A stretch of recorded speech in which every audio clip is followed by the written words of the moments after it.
With the election of a new Liberal Party leader just days away, we want to continue our scrutiny of maximum carnage, the seemingly shoo-in for our next temporary Prime Minister. Lest you think we have a bone to pick with Mark's commie alone, a whole lot of our other elected officials are socialist ghouls, and we want to highlight the rank corruption that exists in Canadian politics. More studies continue to come out regarding the COVID experimental gene therapy injection, and we want to bring some of them to your attention, but not if you're watching on YouTube. Don't worry, we have instructions. Proverbs 21 verse 1 says this, quote, "The king's heart is a stream of water in the hand of the Lord. He turns it wherever he will," close quote. Make no mistake, friends. God and God alone is in full control of everything that is happening. From Trudeau to tariffs, from Carney to communism, the Lord is working out his good purposes. It's March 6th. I'm Andrew DeBartolo. This is Liberty Dispatch.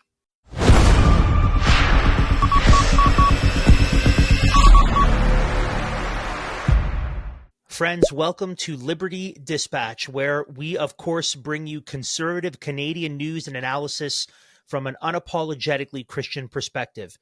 Make sure you like and subscribe to our Rumble and YouTube channels and listen wherever you get your podcasts. We would recommend hitting us up on Beachhead Media, but also make sure that you join our mailing list by subscribing to our Substack at ldcanada.substack.com. That's the only way to join our mailing list and get updates. Also, become a paid subscriber so that you will get all of the benefits that come along with being a supporter of Liberty Dispatch, including the full interviews that we're releasing. So we have a portion of the interview that will be available on YouTube and Rumble, but only our paid subscribers will be getting the full interview. And some of those interviews that are coming up, some we've recorded, some we've yet to record. I did an interview with John Carpe from the JCCF. We did an interview with Pablo from Bull Bitcoin, which is going to be released later this week. We have some important updates and news regarding Bull Bitcoin. We have an interview with Dr. David Haskell coming up, Dr. Joe Boot, Dr. Andrew Sandlin, just a lot of good stuff, a lot of good content. So make sure you head over to ldcanada.substack.com, become a paid subscriber, get full access to all of the interviews and all the content we put out. But there's another reason why you want to join our mailing list. And the reason is we are in the process of finalizing a 3-seminar series on Bitcoin for freedom that will be put on by our friends over at Bull Bitcoin, and we will be hosting it. So what are the details? We're going to be releasing more of the information regarding the dates and the times soon, but here's what you need to know. Within the week, we will be sending out information about the seminars. And so what you need to do is you need to head over to ldcanada.substack.com and you need to join our mailing list, because that is how you will get information about the seminars. That is how you will receive the link to either register or join the seminar. It's going to be free for our audience. There will be a Q&A period as well, interaction with the audience and everyone who's there with the guys over at Bull Bitcoin. It's going to be a 3-seminar session. So we'll be doing Bitcoin for freedom, how to buy Bitcoin, like Bitcoin 101, and how to store your Bitcoin. And a little bit of a advanced spoiler, after that settles for a few weeks, we're going to come back, and the plan is to do another 3-seminar session of online workshops. But I can't talk about what those topics and titles are just yet. But what you need to know is go to ldcanada.substack.com, join our mailing list. So when we release more information about these Bitcoin online workshop seminars, sessions with the guys over at Bull Bitcoin, you'll know where to go. You'll know where to subscribe. That's all you need to know for now. If you're running a business, communicating with customers is essential. Maybe you're using MailChimp, Constant Contact, GoDaddy, or others to send out your monthly newsletter. I mean, that's great, but what if you could do that and automate all your sales and marketing processes all in one system? Sales Nexus is the place to automate email and text marketing campaigns and manage sales. It's simple to set up and has the features you need to grow your business. As a bonus, when you switch from MailChimp or Constant Contact, They'll enrich your list with phone numbers and mailing addresses for everyone on your email list. Head over to salesnexus.com. Make sure you let them know that Liberty Dispatch sent you. Again, that's salesnexus.com. Before we get into the content of our show, we want to deal with just a few mailbag things. There wasn't a whole lot that came this week. So the first one is, if you watched our episode a couple of weeks ago, Matt and I, especially me, I'll own it, kind of tripped and stumbled over how to pronounce the name of the gentleman from the counter signal. So Luann was kind enough to send us the pronunciation with dictionary-like phonetics as well. So it is Kian Bexty. Kian Bexty is the guy from the counter signal. So Kian, if you watch, sorry for totally butchering your name, Luann. Thank you for that. Susan also sent us, she emailed a bunch of really great stories and links, stuff that we're actually covering in our show as well. So Susan, thank you for sending the info. Thank you for sending the links and the stories. It's really, really helpful. So mailbag stuff out of the way. Make sure you subscribe out of the way. You're going to find out more about the Bitcoin online seminars out of the way. With the enacting of U.S. tariffs on Canadian goods, as we covered in our reaction video just the other day, every federal political party leader had something to say, which was kind of the same kind of thing, which is that we're going to tariff even harder than Trump did. Now, we all know what Justin Trudeau thinks, but as of March 9th, maybe he will no longer be the leader of the Liberal Party. That will be more than likely Mark's Carney, formerly known as Mark Carney, but he could also be Mark's Commie or Maximum Carnage. So we wanted to spend some time looking at him and his economic policies and beliefs, because if he's going to be the next prime minister, even for just a few months, we should see what he's going to do with our economy. So we're going to look at several stories that highlight just a little bit about what it is that Maximum Carnage wants to do with our economy. So this first story is from the National Post. Quote, Liberal leadership frontrunner Mark Carney has unveiled his new slogan, spend less, invest more, by which Carney actually means spend more, spend much more than Trudeau is spending now, and probably even more than what Trudeau was intending to spend in the future. Carney said he would separate the federal government's operating and capital budgets and balance the operating budget in 3 years. He's also promising unprecedented capital spending. While Carney gives some examples as to what might fall under the operating budget versus the capital budget, his backgrounder does not clearly define them. So what does this all mean? If Carney's budget is balanced, no surplus and no deficit, in 2028-29, only after excluding $32.3 billion in expenses, then his real deficit is $32.3 billion, which is $4.5 billion higher than Trudeau's projected $27.8 billion deficit in 2028-29, according to the fall economic statement. What about the capital spending? Based on Carney's proposal for unprecedented capital spending and promise to invest more, it's clear that he's planning to blow past Trudeau's spending plans on the capital side too. By how much? Carney's announcement says Canada must invest $2 trillion by 2050, about $80 billion per year, to become carbon competitive and achieve net zero. However, investments in decarbonization currently run between $10 and $20 billion annually. So does Carney want to increase government climate investments by $60 to $70 billion per year to fill the gap? Lastly, consider Carney's announcement that his plan would create room to cut personal income tax cuts. The last time the Liberals made what they called a personal income tax cut in 2016, they slightly reduced one bracket's tax rate while simultaneously eliminating income splitting for couples so that the vast majority of middle-income families actually paid significantly more income tax than before. Spend less, invest more, and save on taxes? Not if Carney gets his way. What he really wants to do is spend more, much more, even more than Trudeau is spending, and give taxpayers and the economy an even worse beating than they are getting now. Close quote. We covered this in a previous episode when Carney said he wants to eliminate the consumer carbon tax. but he's going to hide it in the import carbon tax. And so he's not actually getting rid of it. He's just putting it in another place. And that's kind of what we see here, that Carney's plan is to say, oh, we're going to be saving here and taking money from here and putting it here. But really, it's a shell game. It'll end up costing Canadians more. It'll be a bigger government and more tax dollars. But he's trying to pretty it up with a spend less, invest more, which, as the National Post points out, is a total gong show. He's lying. He will be a communist in his spending, and he will only drive us further into economic debt. Now, the National Post had another article that we've linked to, and they had to say this about Carney's budget proposal, considering Alberta's past. Apparently, this has been tried, the separating of the budgets before. So this is what the National Post writes in this other article, quote, Trevor Tomby, an economist at the University of Calgary, says he immediately noticed the similarities between Carney's proposal and short-lived accounting rules introduced by then Alberta Progressive Conservative Premier Alison Redford more than a decade ago. This is what Tomby says.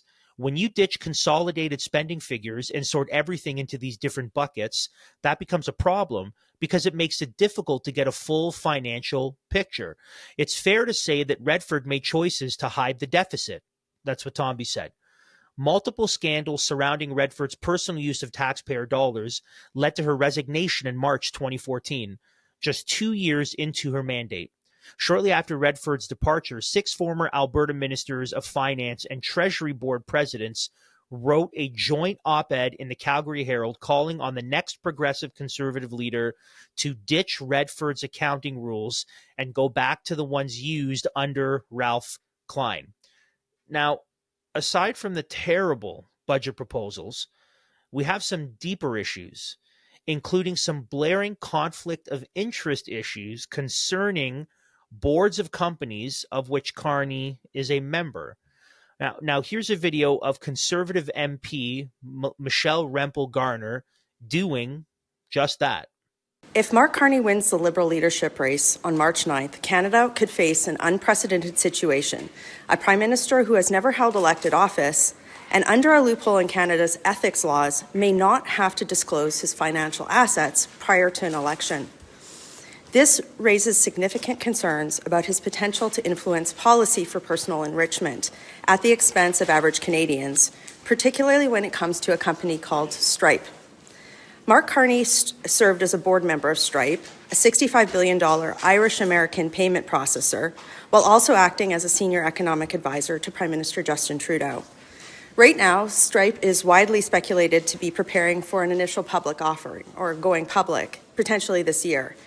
Recent actions which show this, that investors have speculated on its IPO evidence, include the company's cutting 1,000 jobs about a couple of years ago, but even more recently, the company just shed another 300 jobs. And this is something that some analysts are saying could be evidence of the company leaning operations ahead of an initial public offering. At his campaign launch on January 16th, Carney announced his resignations from the board of Stripe, Brookfield, Bloomberg, and others. But notably, he didn't confirm whether or not he had divested his financial interests in these companies. It's standards for board members to receive stock options or shares. And the question that I have is whether or not Mark Carney received any from Stripe and whether or not he still holds those interests. A very large, right now the valuation of a potential Stripe IPO is somewhere in the neighborhood of $65 to $70 billion, could translate into substantial financial gain for somebody who holds certain financial instruments, as Mr. Carney potentially could. And also, Stripe, as a federally regulated financial services company in Canada, makes disclosure of his interests especially critical. So, Canadians deserve a straightforward answer. Does Mark Carney still hold any stake in Stripe? Now, just to explain the loophole that I've mentioned.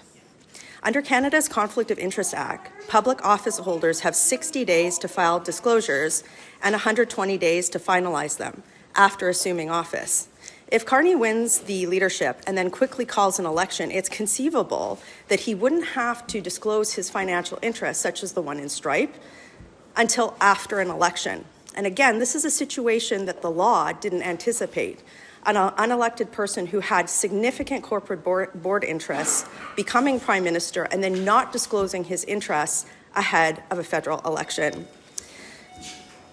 There's another issue with Stripe as well, too. Earlier this year, Visa and MasterCard reduced interchange fees, promising Canadian small businesses $1 billion in savings over 5 years. Stripe, however, retained some of these savings from small business clients. They held it back. In late 2024, former Finance Minister Chrystia Freeland pledged policy action to ensure that payment processors, particularly Stripe, would be mandated to pass along savings to small businesses. Yet, Mark Carney has been curiously silent on this issue. And because Parliament is prorogued and committee hearings that were looking at this issue can't continue, these savings have not been passed along to small businesses. The other thing is that because these savings are not being passed along to small businesses and are being retained by Stripe, it could help inflate its value ahead of a potential IPO. So today, Conservatives are calling upon the following: for Mark Carney to disclose all of his corporate interests, not just in Stripe. I firmly think that Canadians, anybody seeking to lead this country, need to live above the letter of the law and with the spirit of the law, which he's not doing by not disclosing his assets. And we're also calling upon him to speak out and call upon Stripe to pass these interchange fee savings to small businesses, particularly as every Canadian business requires everything that we can possibly do to help them get ahead under the threat of American tariffs. Thank you. This is from a Western Standard article that also has that video linked in it. Quote, Carney joined the board of directors at Stripe, a global tech company worth $65 billion that builds economic infrastructure for the internet, on February 21st, 2021. According to the company's website, Stripe facilitates the internet operations of tech giants like Amazon, Zoom, Slack, and Wayfair. On January 16th, 2025, the day he announced he was running for Liberal leadership to replace Prime Minister Justin Trudeau, Carney said he resigned from his role at Stripe, as well as Brookfield Asset Management, Bloomberg, and other companies he was involved with. Now, the official opposition is questioning Carney on whether he divested from conflict of interest companies, close quote. Now, the Western Standard also released this other article having to do with the journalistic findings of Samuel Cooper. And the reason why we're layering this one on top of the other, because we're trying to uncover an accurate picture of not only who Mark Carney is, but what it is that Maximum Carnage wants to do in Canada economically. So we're layering on top. Here's corruption. Here's conflict of interest. Here's crazy spending. Here's another one. Quote, Canada-China investigative journalist for the Bureau, Sam Cooper, has uncovered evidence Liberal leadership candidate Mark Carney is influenced by an elite network of foreign entities.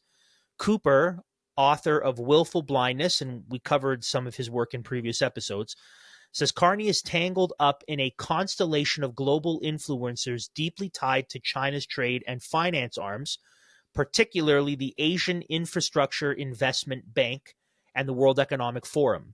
Beside Carney in that tangled web is Trudeau, which Cooper calls an undebatable fact. The two are so thoroughly woven through global forums like the WEF that they are indistinguishable, said Cooper in an expose published on Substack. And while Carney seeks to distance himself from Trudeau's unpopular record, his closest allies remain the same WEF-linked figures who helped shape Trudeau's policies. Close quote. Now, you might be thinking, okay, fine, but who cares? I mean, even if he wins the Liberal leadership, it won't be that much longer till an election is called, right? At some point, they have to cast a vote of no confidence.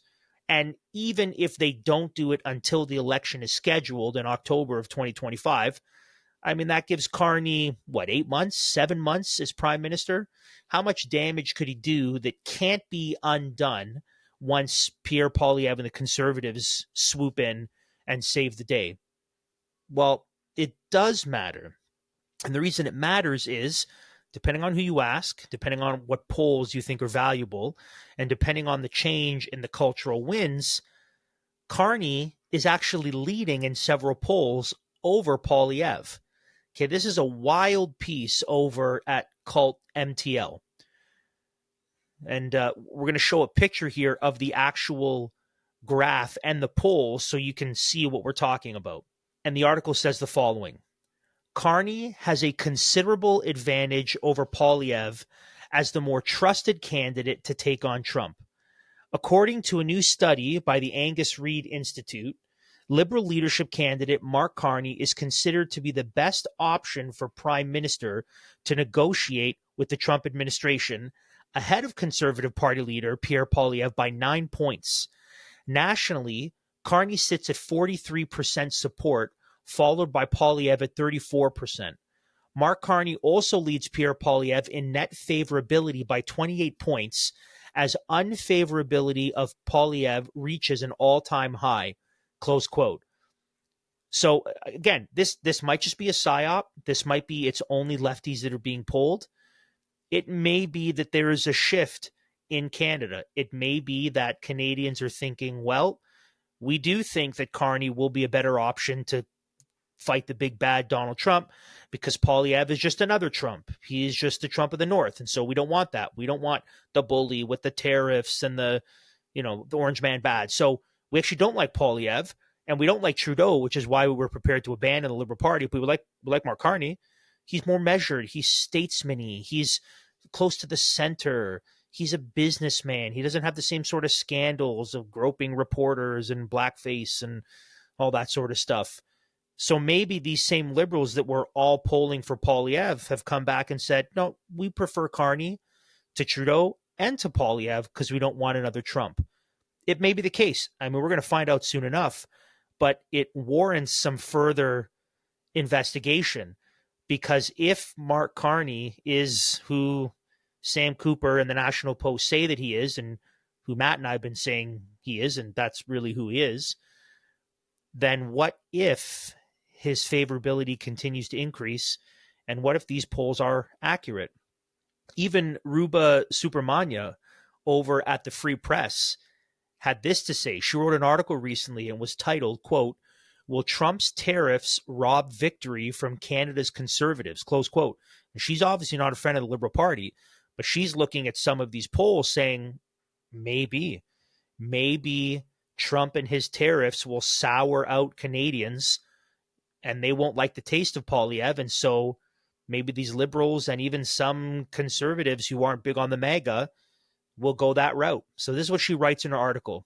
Quote, "One poll showed that 4 in 10 Canadians see Poilievre and Trump as alike, and that is hurting him as Canadians increasingly associate Poilievre to Trump's negative rhetoric aimed at Canada," said Mark Marison, a Liberal Party strategist. For the first time since 2021, Prime Minister Justin Trudeau's Liberal Party is ahead of the Conservatives in the polls. If an election were held tomorrow, 38% of decided voters would choose the Liberals, while 36% would back the Conservatives. This is a massive shift. Just 6 weeks ago, the Conservatives were leading by 26 points. It would be hard to imagine a less Trumpian figure than Carney, a former UN Special Envoy for Climate Action and co-chair of something called the Glasgow Financial Alliance for Net Zero. In a recent podcast, Carney declared, "People will charge me as being elitist, a globalist." Well, that's exactly what we need. That's what he said. Liberal strategist Mark Marison sees the current situation as proof that progressive ideology is still the default setting for Canadian politics. He said this, "People might say it's on the way out, but as we can see, the polls are starting to do a lot better again for the Liberal Party." Close quote. Our friend David Haskell actually had some very insightful words on this. He posted on X looking at some of the shifting in the polls, and he made the case that if the Conservative Party, rather than being truly conservative in its values and traditional conservatism, if all they are is indistinguishable from the Liberal Party on a lot of issues, but on some issues is maybe more economically, responsible, more fiscally responsible, then once the Liberals decide to move closer to the center, then they won't have the same advantage, or they won't have the same appeal. So if all you are is a Liberal Party light, then once the Liberal Party appears to move closer to the center, then you're indistinguishable. And Haskell's conclusion is better to be a principled conservative party that's built on actual biblical conservatism, so that you win people over and you actually have a base that's consistent than being this squishy liberal light party and the voters will just come and go. And I think Haskell is completely right about that. Now, with all this in mind about Carney and the polls and what's going to happen come election time, whenever it is, not everyone is believing these polls. So we have this story over at the National Post, and they're examining actually betting odds and saying who are people actually betting on to win. And the reason they say that matters is if you were to poll these people, they would say, well, obviously who we think is going to win lines up with who we're betting for. So it's just another picture, another slice of the demographic to show, okay, how are people actually polling? What are they voting for? So the article says this, quote, multiple polls are now showing that if Mark Carney wins the Liberal leadership race, he is the favorite to win the next federal election. A Ledger poll this week put a Carney Liberal Party at 40% to 38% for the Conservatives. An Angus Reid Institute poll from last week found a Carney-led Liberal Party polling at 37% to the Conservatives' 40%. But on Polymarket, a website that allows users to bet money on future events, the Conservatives are still widely favored to win. The equivalent of $13 million has been wagered on a question of who will be prime minister after this next election. And the results show a 66% likelihood that it's Conservative leader Pierre Poilievre. And this is consistent across all other betting markets. The British gambling firm Ladbrokes has 4-9 odds on the Conservatives winning the most seats in the next election against 7-4 for the Liberals. The bookies are so confident that the Conservatives are going to win the Canadian election this year that they've opened up betting for the party to win the second highest number of seats, with the Liberal Party odds on in that market, reads a blog post by Ladbrokes. The gambling platform BetMGM is also banking on a Conservative win, with the Liberals in opposition. They said this, the 45th Canadian federal election betting odds favor the Conservative Party of Canada to win the most seats. That's a statement by BetMGM, close quote. We also looked at a poll.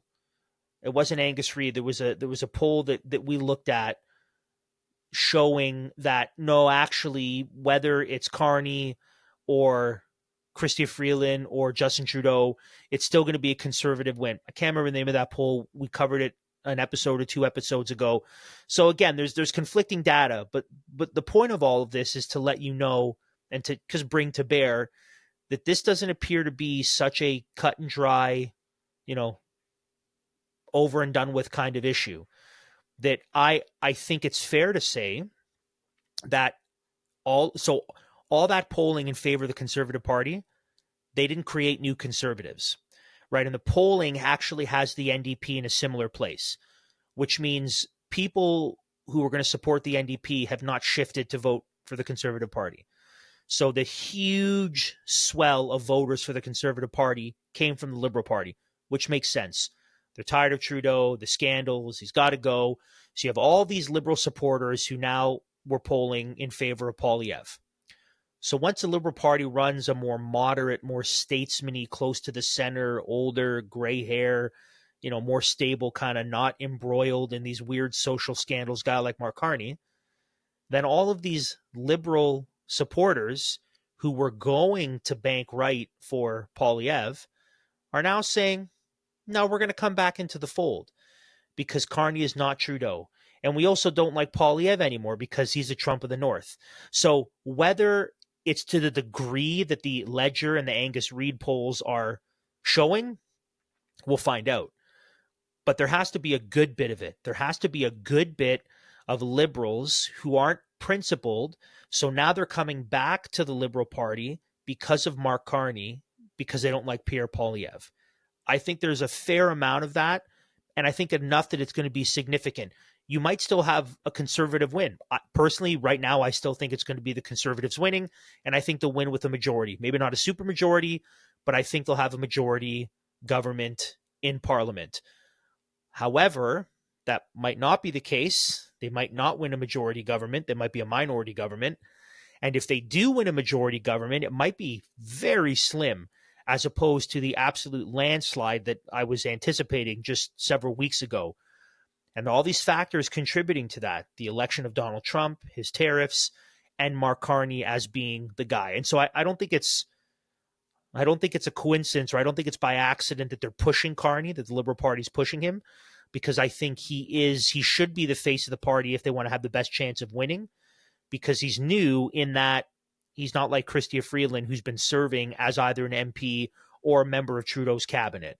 So this will be an interesting development. After March the 9th, we'll see who the new leader is. It's probably going to be Carney. And then we'll see how things play out. Once he's announced leader, then we'll see how much the polls are affected by it. It's quite the wild ride ahead of us, that's for sure. Inflation through the roof. Grocery prices up 11% year over year. Censorship of dissident voices. Freezing of bank accounts. Justin Trudeau invoking emergency powers against the truckers. Banks can now freeze their personal accounts, the accounts of anyone linked to the Freedom Convoy. Digital surveillance and communism spreading. What do we want? Basic income! With the basic income, and I felt a sense of security because I didn't have to worry about not going hungry, and I didn't have to worry about being kicked out of my apartment. The government is on the verge of bankruptcy, and they're coming for your money. Is Canada's federal debt increasing in real time, now surpassing $1.2 trillion. This debt is draining taxpayer dollars, with interest alone costing $54 billion this year.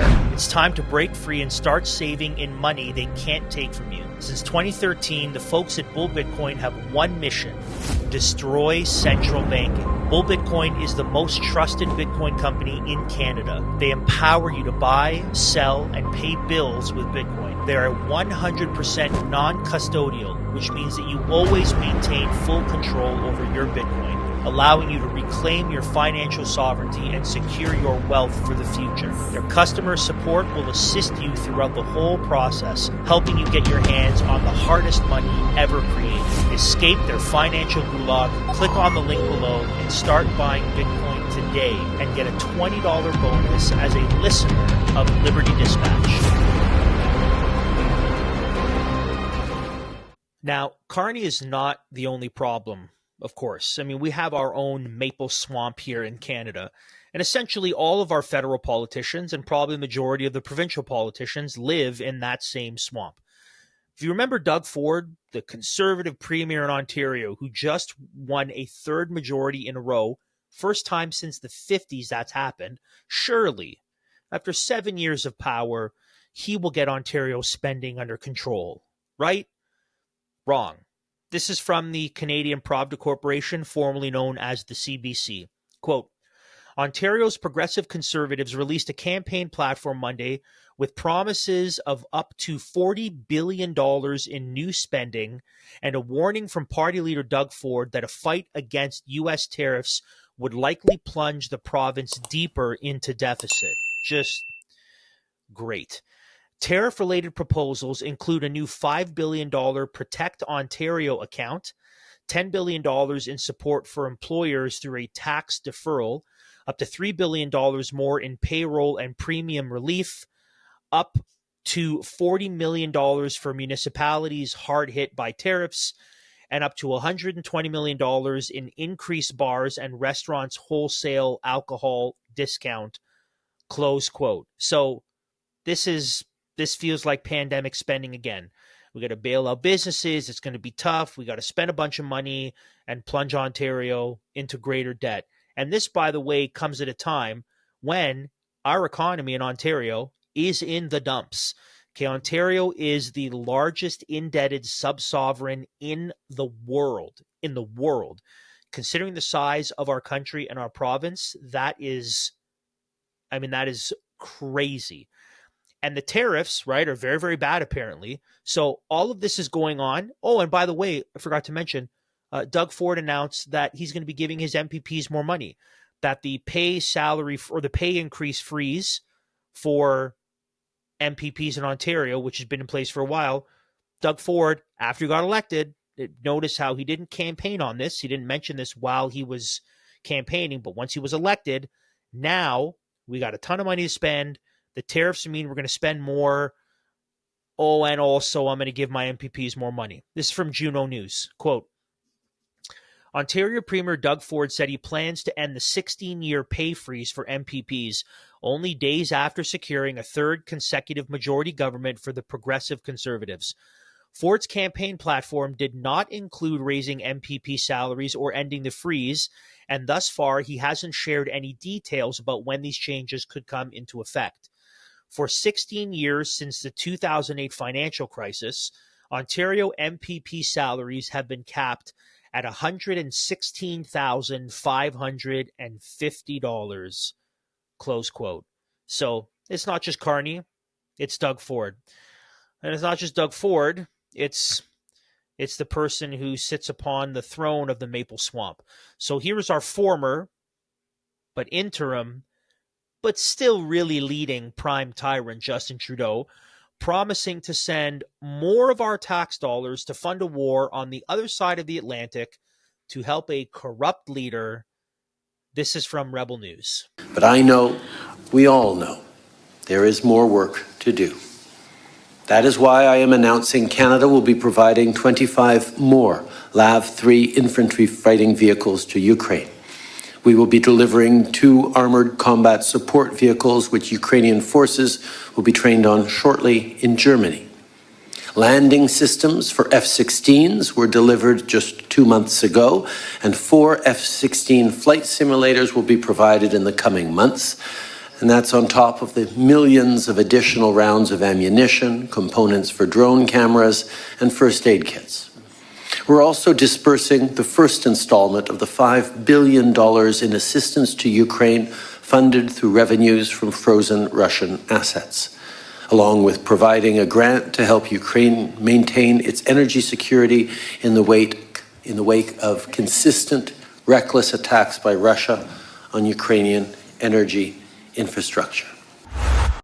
So looking at that video, we think, man, it's a good thing that Pierre Poilievre, courageous leader of the Conservatives, will stand against funding Ukraine and put the needs of Canadians first for real. Right?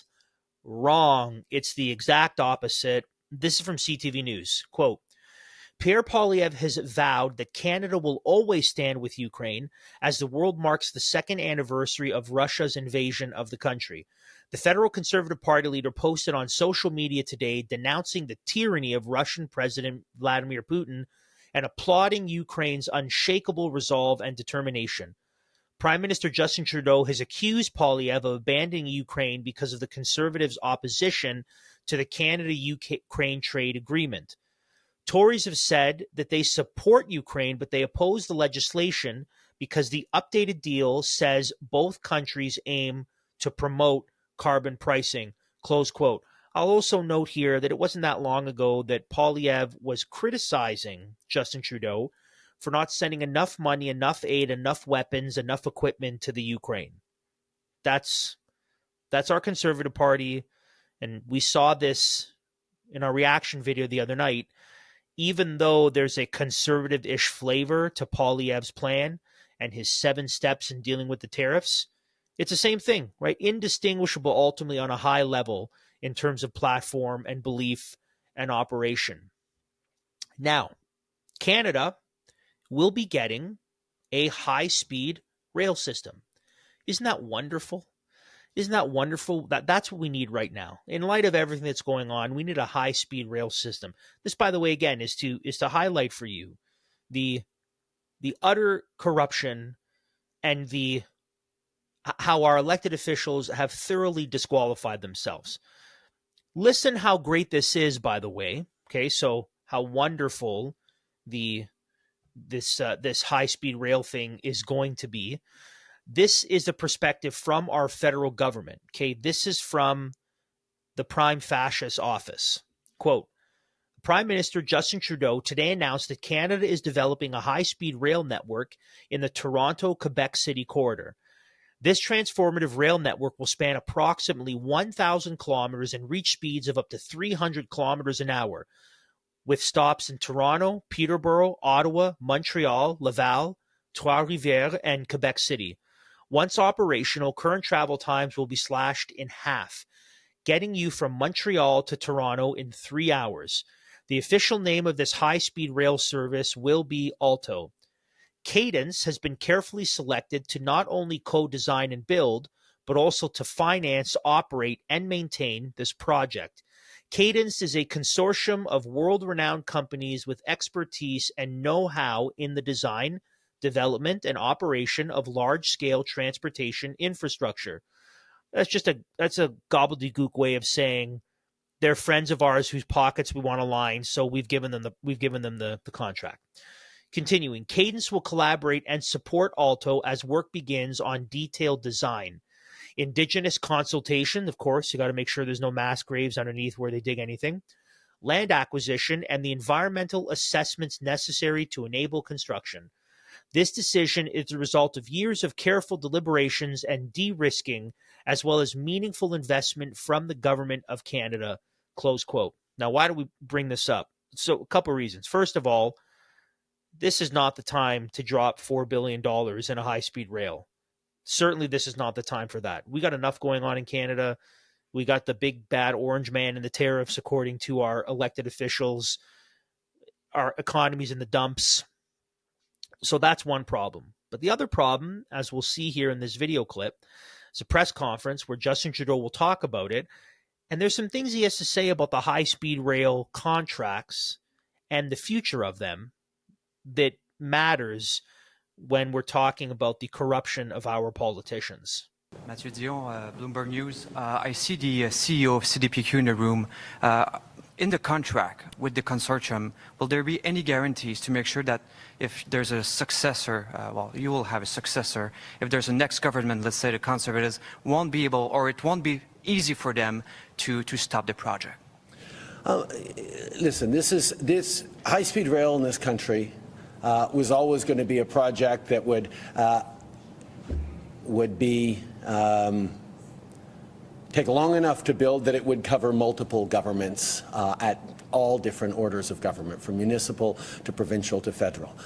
And it takes a will and a determination by a government to move forward and lock in this progress. That's exactly what we're doing now, with contracts signed to build this project in a way that will be there for Canadians. Obviously, future governments will make their determinations about how they invest, but this investment in Canadians, which starts right now, is going to be very difficult to turn back on. But I'll maybe no. You good on this one? Just one thing. Yeah. So the contract with Cadence we expect to be signed in the coming weeks, and the remainder of the time of the 5 years that we've been mentioning for co-development will include items like placement of tracks, placement of stations, getting the permits, ensuring that we do the consultations. So that is work that is going to be concluded on the contract side within the coming weeks, and the plan of execution will be there, as well as the funding for this government and future governments to invest in. And in fact, how could they not invest in the potential to add $35 billion per year to the economy once this project is complete?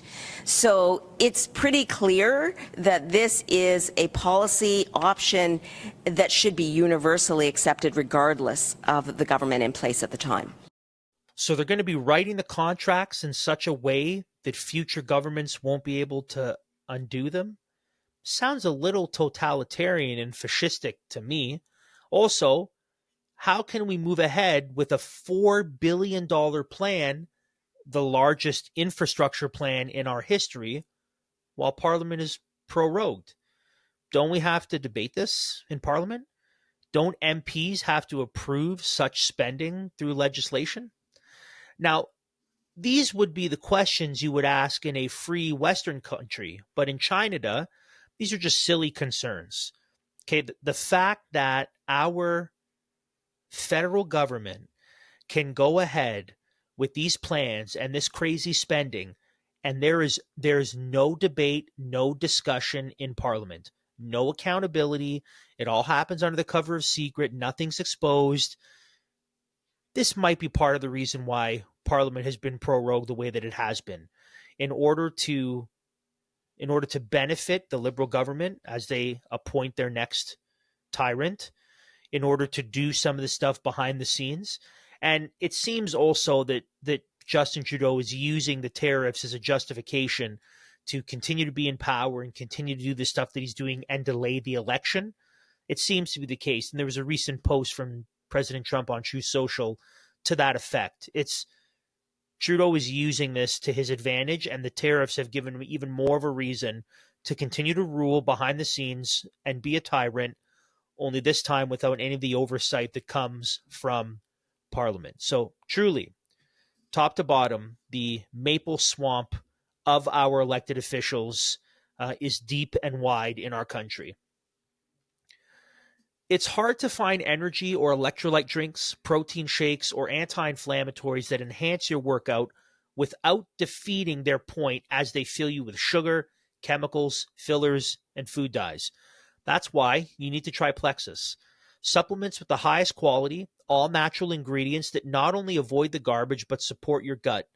Whether flushing toxins or restoring nutrients, you will see a tangible difference.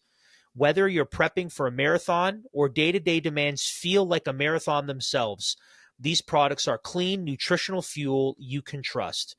If you're looking to enhance your health, email healthandliberty@proton.me.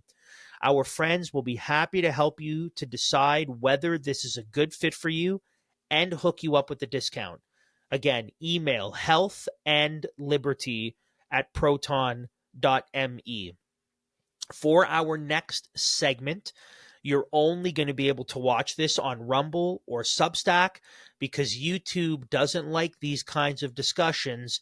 They're very, very bad, no good, and they're kind of the reason why we've been banned from YouTube in the past. So if you're watching on YouTube, bye-bye. Head over to our Substack, ldcanada.substack.com. Subscribe so you can watch the rest of this. You can also watch it on Rumble, but the best place to go would be our Substack. Subscribe, join our mailing list, get all our other content there, our written articles, our interviews. That's the place to go. So, again, bye-bye those of you on YouTube. See you somewhere else. I want to read some headlines. Not from 2020, not from 2021, not even from 2022, but from February 7th and 24th, 2025. Here's the first headline. Quote, experts who predicted COVID say new virus appearing in U.S. could threaten all of mankind. Close quote. It'd be funny if it wasn't so sad. This is from the article from the headline I just read. Quote, one new virus that has cropped up in parts of America could threaten all of mankind, according to experts who predicted the rise of COVID-19 as it's related to another virus with a 70% mortality rate in humans. After the nightmare everyone suffered during the COVID-19 pandemic, the last thing anybody wants to be thrown into the chaos once again. Yet the rise of a virus in parts of the U.S. does have some scientists and experts worried. Close quote. You know what to make of that. The experts are worried. The experts who predicted the rise of COVID-19?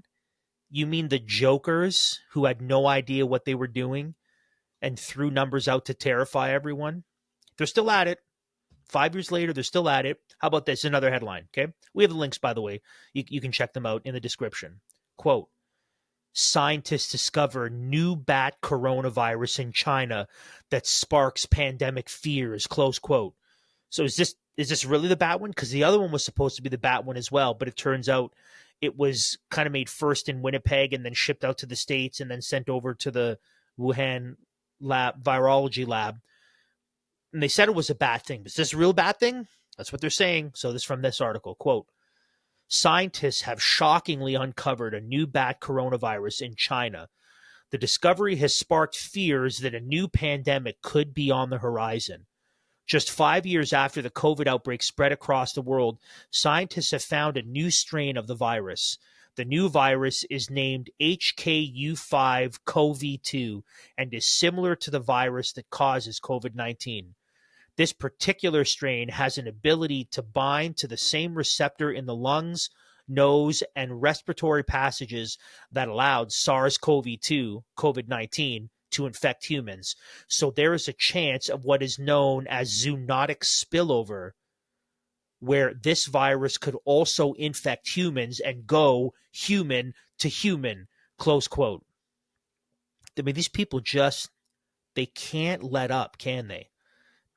They need to have us in a constant state of fear and anxiety in order to get us to do what they want, whether it's the tariffs, very, very bad, whether it's climate stuff, very, very bad, whether it's this new strain, a new virus in China, a threat to all of humans, the 70% mortality, all mankind, like they just won't let up. And I hope that if you at one point were afraid, you've snapped out of it, like most of you I'm sure have, but that you should be immune to this. If there's something you should have actual immunity to, it's this. You should be inoculated to this nonsense. I'm not buying it anymore. You shouldn't buy it either, because do you know what's more dangerous than any COVID strain or any new bat coronavirus in China? The experimental COVID gene therapy injection. That's what's more dangerous. 4 years after it was rushed into the arms of people, more and more research continues to show that it is poison. A new study coming out of Yale is particularly alarming for people who got a few or continue to get their COVID shots. So this is how the Daily Mail covered it. Quote, experts from Yale University have discovered an alarming syndrome linked to the mRNA COVID vaccines. The previously unknown condition, dubbed post-vaccination syndrome, appears to cause brain fog, dizziness, tinnitus, and exercise intolerance. Some sufferers also show distinct biological changes, including differences in immune cells and the presence of coronavirus proteins in their blood years after taking the shot. The condition also appears to reawaken a dormant virus in the body called Epstein-Barr, which can cause flu-like symptoms, swollen lymph nodes, and nerve issues, close quote. So I just want to pick a couple things out of there they just glossed over, because when you go to the actual study, what you see here is it's much more of a bigger deal than the Daily Mail would have you believe, right? So the immune cells, so the differences in immune cells as a biological change, just gloss over that. The presence of coronavirus proteins in their blood years after taking the shot. What does that all mean? Well, we'll look at what the study says, because it certainly requires more attention. So this is right from the study. Compared with controls, PV's participants, that's post-vaccination syndrome, PV's participants exhibited differences in immune profiles, including reduced circulating memory and effector CD4 T cells, type 1 and type 2, and an increase in TNF-A plus CD8 T cells. PVS participants also had lower anti-spike antibody titers, primarily due to fewer vaccine doses. Serological evidence of recent Epstein-Barr virus reactivation was observed more frequently in PVS participants. Further, individuals with PVS exhibited elevated levels of circulating spike protein compared to healthy controls. These findings reveal potential immune differences in individuals with PVS that merit further investigation to better understand this condition and inform future research into diagnostic and therapeutic approaches. Close quote. Now, let me sort some of that very sciencey technical speak, okay? There's two things that this study is revealing, and this is why it's concerning. The first one is this: the conditions that are caused by the COVID jabs, these biological changes, including differences in immune cells, specifically the effector CD4 T cells and an increase in the TNF-A plus CD8 T cells, what that means, or what that translates to, is that is a precursor to HIV. The biological changes in the immune differences, the presence of one type of cell, the absence of another type of cell, that is the biological precursor to HIV, which means that one of the effects of the COVID shots is to affect your immune system in such a way where you increase the likelihood or basically make your immune system ripe for HIV. That's one thing. That's not all. The second thing, and you see this with the presence of the spike protein, or like the Daily Mail says, oh, just protein in the blood. What's happening is, and if you recall how the mRNA shots work, is what they do is you instruct the cell to produce the spike protein. So what's supposed to happen is when those cells reproduce, the cells don't reproduce with the spike protein present. The cells reproduce with the information required to produce the spike protein on their own. That's the design, right? That's the messenger RNA. The messenger sends to the DNA the information required to teach each individual cell how to produce the spike protein on its own. Now, the problem is, what this study is showing is with subsequent doses, the cells in your body continue to produce the spike protein long after you get the shot in increasing measure. So it's only supposed to produce the spike protein a certain amount for a certain time, right? Because once you develop immunity, why do you need to keep producing the spike protein? It should be in your memory T cells. You understand the disease and you fight it. But what the study is finding is that the cells continue to produce the spike protein in perpetuity, in increasing measure, and that's why it's being found in the blood years after the shot was taken. Even the FDA had to admit the very bad side effects of the COVID jab. And there's one study that we're going to look at that is actually conducted by Dr. Peter McCullough, and it has to do with this. It has to do with the COVID shots and the lingering effect of them in the body, how even years after you get the shot, it still does what it was supposed to do, but it keeps doing it. It keeps producing the spike protein in dangerous and increasingly so amounts. So this is from the study, and this is how bad the side effects are. Quote, the U.S. Food and Drug Administration has admitted that people who receive COVID mRNA vaccines are at risk of suffering from a deadly blood clot for up to 15 years after they receive their last injection. 15 years. The shocking admission was revealed in a new peer-reviewed study published in the prestigious International Journal of Innovative Research in Medical Science. According to the study, the FDA Center for Biologics Evaluation and Research admits that the, quote, regulatory window of concern for novel genetic product, such as COVID mRNA vaccines, is 5 to 15 years. Worryingly, the admission suggests that the vaccinated population may be facing a wave of surging blood clots as the COVID shots were only rolled out for public use roughly 4 years ago. The study suggested this means fatal pulmonary hemorrhage should be considered a potential consequence of the novel product even months to years after the last injection. The research was conducted by renowned American cardiologist Dr. Peter A. McCullough and prominent epidemiologist Nicholas Hulscher, MPH. McCullough and Hulscher conducted the study to investigate the long-term risks of pulmonary hemorrhage or blood clots. Pulmonary hemorrhage is a life-threatening condition that occurs when blood bleeds into the lungs.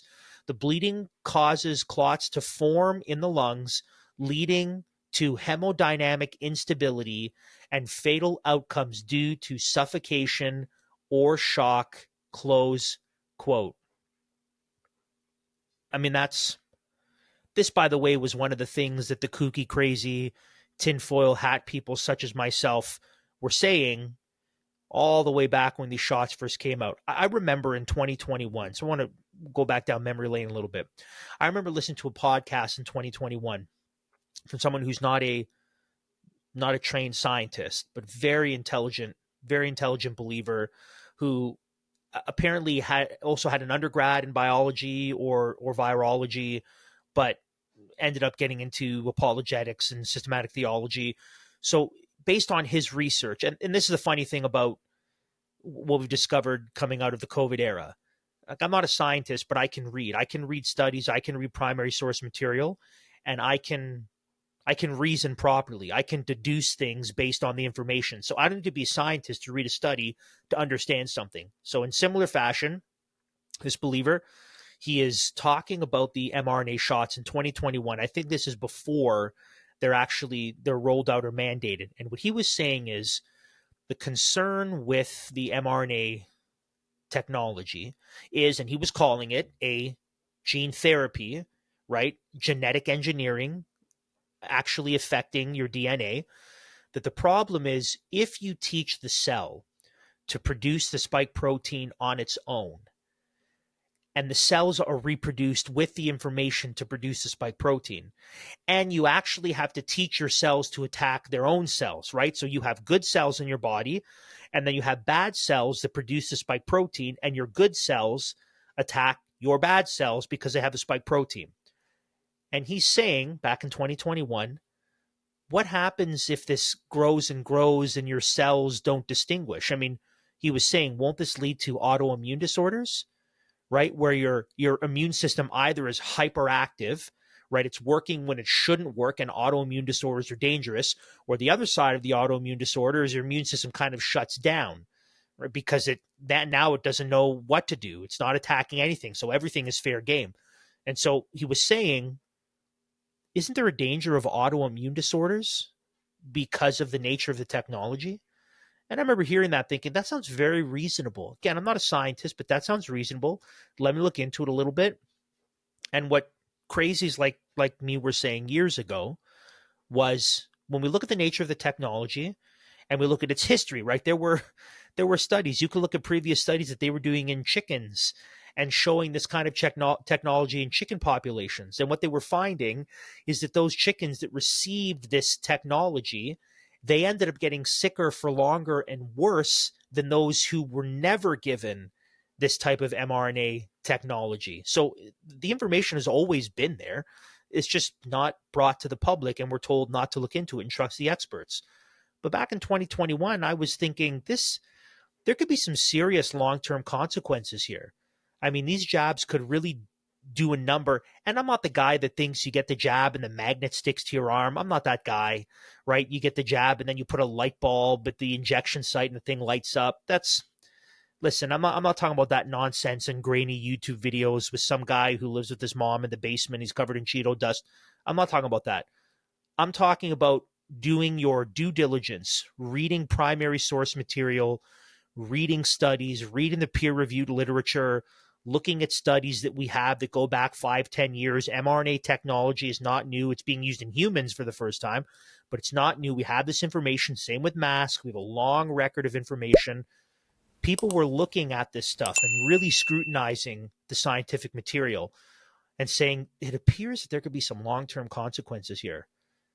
Well, it turns out that's what we're seeing now. What we're seeing now, and this Yale study and the study coming out of the FDA, is that as your body continues to produce the spike protein perpetually and in increasing measure, that there's the risk, one, of blood clots 5 to 15 years after you got your last injection, and also changing your immune system so that you are ripe for HIV. This seems to be the case now. This seems to be the case, that this is what's going on, that this is the effects of the shot. And why do we finish off the episode with this? Because this highlights for us even more the utter failure of our elected officials. And I would say in Canada, with the exception of federally, the PPC and the Christian Heritage Party, everyone else was totally on board with this. All the other parties were totally on board with the jab. Poilievre criticized Trudeau for not getting enough doses and getting into Canadians, quicker. The utter failure of our leaders. And we've seen that this episode. We saw it when Matt and I did the reaction video to the 3 main federal party leaders. If they think that tariffing the United States harder, which is going to hurt Canadians significantly, is the right play, they're not doing what's best for Canadians. The utter failure and lack of leadership and disqualification of our elected officials is on full display. And ironically enough, it took Donald Trump and his tariffs to really expose just how awful our leaders are. Now, we've covered that this episode. We've looked at maximum carnage. We've looked at other political figures, and they have failed us. They are not qualified. They are making decisions that are hurting Canadians. So that's the reality of the situation. There's a federal election coming up. It appears that whoever wins, it's going to be bad for Canada, because whoever wins is not making decisions that are actually best for Canadians. There's something else at play here. So what are we supposed to do with this? How are we supposed to take all of this? Right? I imagine in the lives of Canadians, for different reasons, there's an increasing amount of worry and anxiety. It could be several reasons for that.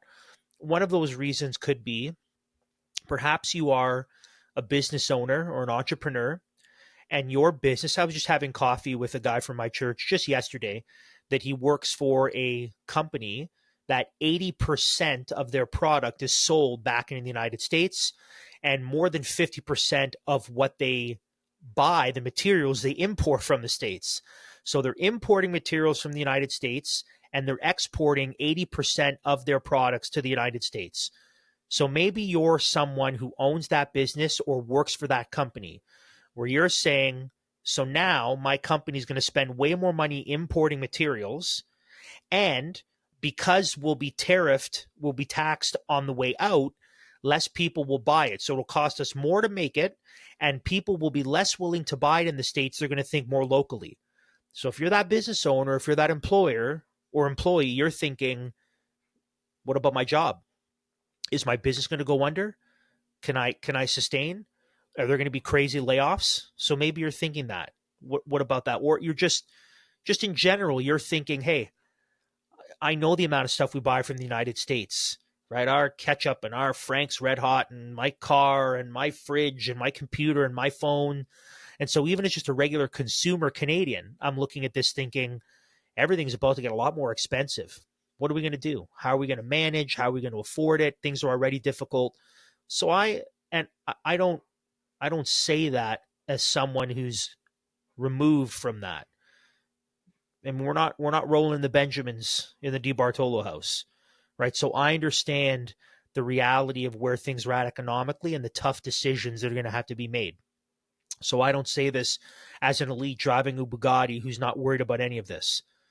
So I sympathize with many of you who are struggling over what to do next and what happens next as we're surveying the land. And some of us are thinking, what's the solution? So this is the wrong time to think, well, the solution is a purely political solution. Let's just vote in Poilievre, and that'll be a stopgap. That'll be a pressure release valve. I don't know. I don't know if that's the case. I don't know if that's where our mind needs to be right now anyways. So how do we deal with this? Well, I want to go back to what I said at the lead-in. The reality is that the decisions that leaders make ultimately find their origin from the Lord, right? Because the heart of the leader, the heart of the king, is like a stream of water in the hand of the Lord, and he directs it wherever he wants. So the leaders that we have and the decisions they make, ultimately, it falls under the sovereign control of God. And who better to trust than the Lord with our lives and with our well-being? So if he is working out his purposes, if he is doing something for his glory and for the good of his people, then we don't have to be afraid. Doesn't mean it's going to be easy. Doesn't mean we don't have to make difficult decisions. Doesn't mean we don't have to maybe cut some things out and be a little more intentional with our spending. I'm not saying that's not the case. But what I am saying is we don't have to worry. We don't have to worry because Justin Trudeau and Donald Trump and Pierre Poilievre and Jagmeet Singh and Mark Carney and Klaus Schwab are not the ones who are ultimately directing the course of history. God alone is directing the course of history. So I want to finish off our episode by looking at two parts in the book of Daniel that highlight for us a very evil leader who is confronted with the sovereign kingship of God by Daniel, and then has to be humbled by the Lord himself, and then must confess that this indeed is the God who rules. So, Daniel chapter 2, we have Nebuchadnezzar, who is a God-hating enemy of God's people. He has a dream. Daniel interprets the dream, and in his interpretation, he brings this to bear upon the king of Babylon. It says this in Daniel chapter 2, verse 20 to 23. Quote, "Blessed be the name of God forever and ever, to whom belong wisdom and might. He changes times and seasons. He removes kings and sets up kings. He gives wisdom to the wise and knowledge to those who have understanding.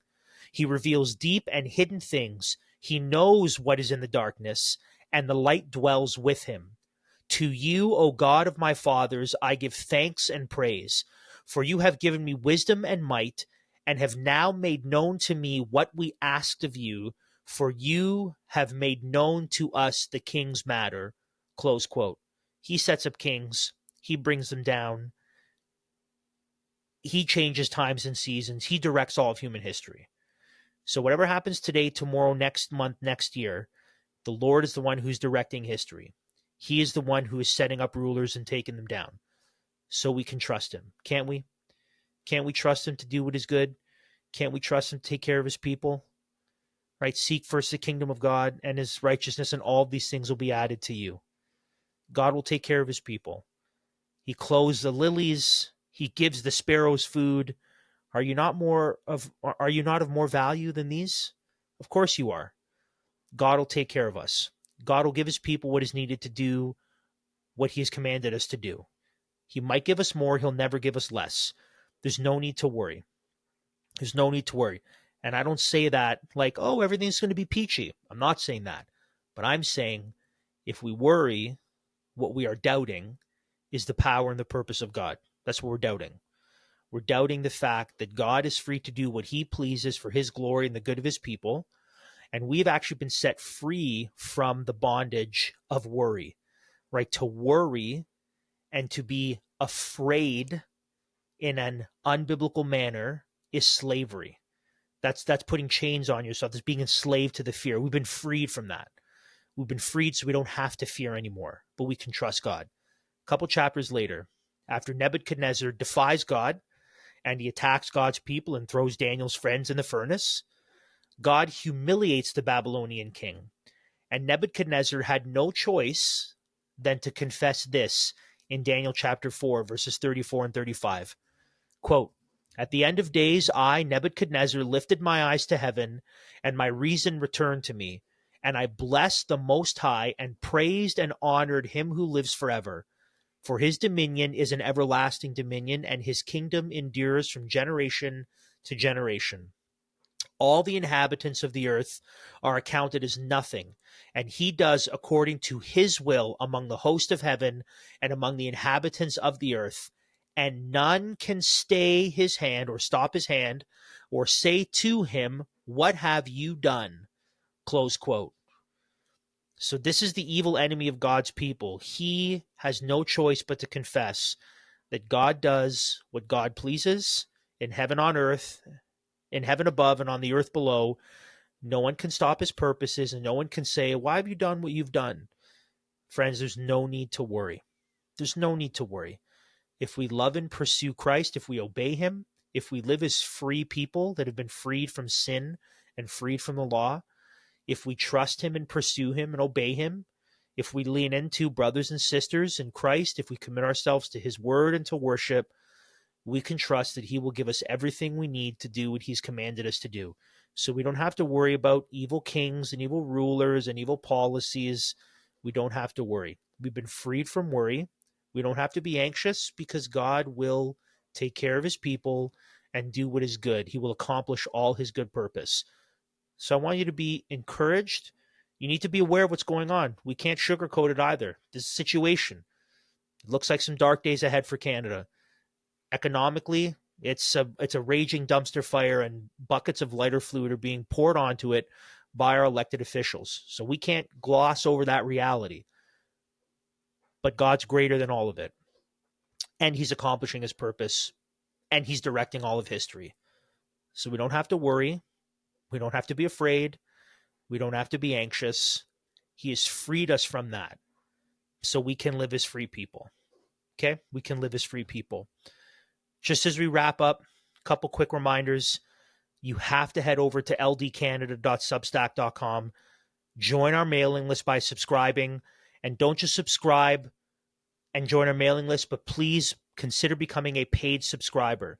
That is how you're going to get access to the full interviews as we release them. And again, we have some real bangers coming out. And you can support the work that we do. We're trying to do more here. We're doing our weekly episodes. We're doing a weekly news brief on top of that. I'm writing articles every week for the Substack. We're doing interviews. So you're basically every week, instead of, what we've been doing in the past, which is one episode, every week you're getting our regular episode, our news brief, written content, and an interview now. So we have multiplied the amount of content we're releasing by 4, which, by the way, takes time and effort. So support the work that we do, right? I've said this before. I'm not looking at upgrading my 2013 Dodge Caravan unless it dies. And I'm not looking at getting gold jewelry and taking a trip to Cancun. We just want to be able to do this work and bless Canadians and be able to have the resources to do it well. I got to upgrade the camera. I mean, I know I look gorgeous. I know I'm very beautiful, but we got to upgrade the camera a little bit. And we have plans for more stuff. So you got to subscribe at ldcanada.substack.com. And the reason is, one of the more things we're doing is that's the only way you're going to get info about our Bitcoin 3 seminar session coming up with Pablo from Bull Bitcoin. We're talking about Bitcoin is the freedom currency, how to buy Bitcoin, Bitcoin 101, how to store Bitcoin. More information coming out soon. We'll be hitting you up with that very, very soon, but subscribe over at ldcanada.substack.com. I hope that this episode has been eye-opening and also encouraging, not discouraging. The Lord's on his throne, friends. Everything will be okay. Until next time, Galatians 5:1. Liberty Dispatch has been brought to you by SDG Media. If you want to stay in touch with us and all things Liberty Dispatch, join our email list, or support the show, head over to ldcanada.substack.com.